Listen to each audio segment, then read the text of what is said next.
Hi, and welcome back to this Friday free-for-all edition of Focal Point AFR Talk. Glad to have you join the conversation, 888-589-8840. If you want to join the conversation, talking in the first hour about our problem is not with people, it's with ideology.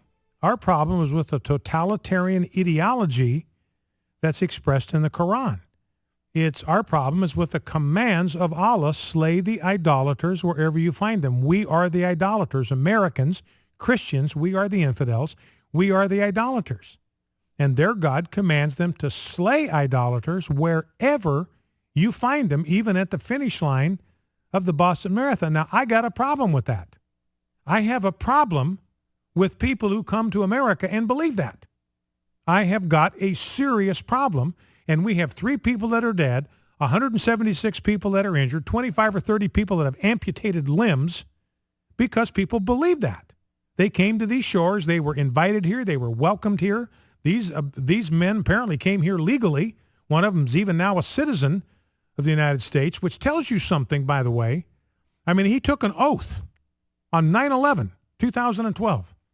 He took an oath renouncing his allegiance to any prior sovereign and declaring his commitment to the United States of America to uphold and defend the Constitution of the United States.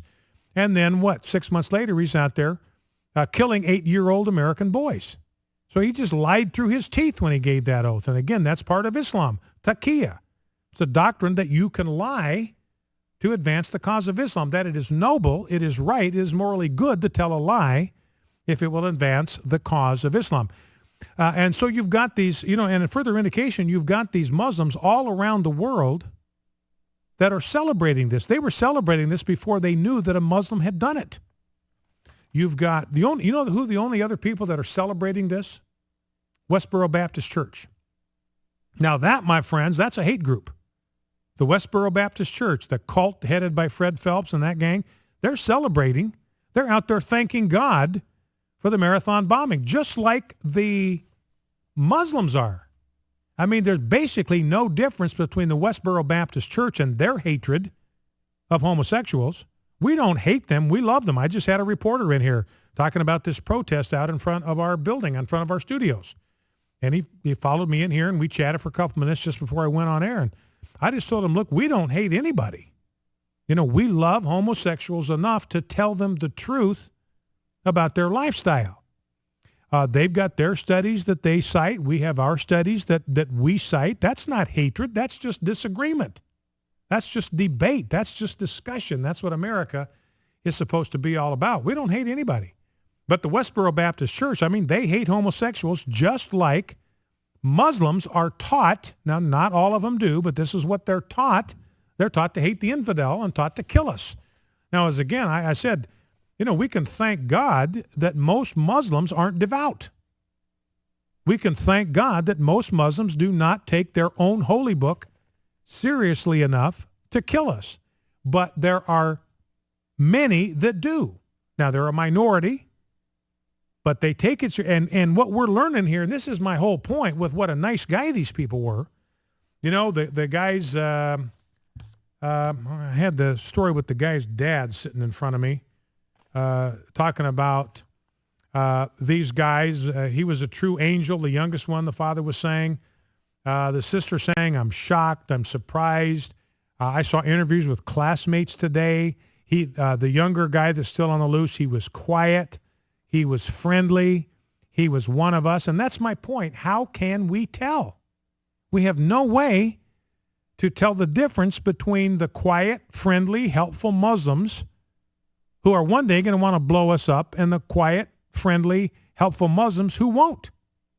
But the one thing we know that they all share in common, this is what we know about them, is if they are Muslims, then they believe in a holy book and in a God who tells them to kill us. We know that. They wouldn't call themselves Muslims unless they believed that the Quran was a holy book. And so right there in the Quran, their God tells them to slay the idolaters wherever you find them. Now, we can be happy that they are disobedient Muslims. We can be grateful that they do not obey everything in the Holy Quran. Thank God for every one of them that doesn't do that. But you never know when one of them, like that Hassan guy at Fort Hood, is going to start to take those commands very, very seriously. Well, let's take a couple of phone calls into the segment here, 888-589-8840. Let's go to Jan in Ohio. Jan, welcome to Focal Point. What's on your mind? How you doing, Brian? I'm doing good. How are you? Voice again. I am very confused today. I was at work all day, and I haven't had a chance to hear how they're dealing with this younger one, because I really have my doubts, and if somebody can clear that up, that would be great. But in the beginning, Jen and Napolitano lied that they were holding a Saudi national. Then they denied that they were trying to deport him because they just denied his whole existence. Well, and I'm looking at the proof of the older brother, and I'm satisfied with that. But I'm not satisfied with the guilt of the younger one. Oh, now why not? Why are you not satisfied with his guilt? I haven't heard anything all day. Okay. I was at work all day, so all I don't know any more facts. Yeah, I as far as I know, I'm just kind of looking through my Twitter feed here to see if there's any late-breaking news on this, and I do not believe they've apprehended the younger brother yet, but he's on the run. He participated in that shootout with the police, so that certainly indicates that he is as guilty as his brother was. They're on the lam. They're on the run together. A policeman is dead, shot basically in the front seat of his car in cold blood. So I don't think there's any question about the guilt now of the younger brother, and I don't believe they have apprehended him yet. And here again, and this goes to my point. So we'll try to keep you posted, Jan, as things develop. Thanks for the call. And here's a piece on Slate talking about Dzhokhar. He's the younger one that's still on the run, still on the loose. His high school classmates, here's the consensus, quote, he was pretty normal, end quote. You know, and you'll have some people out say, well, look, that just kind of shows you. I mean, they'll try to argue that somehow that's a case why we shouldn't be concerned about Islam. But to me, it's exactly the opposite. It just tells us we can never tell which Muslim is going to develop sudden jihad syndrome. Let's go to April, North Carolina.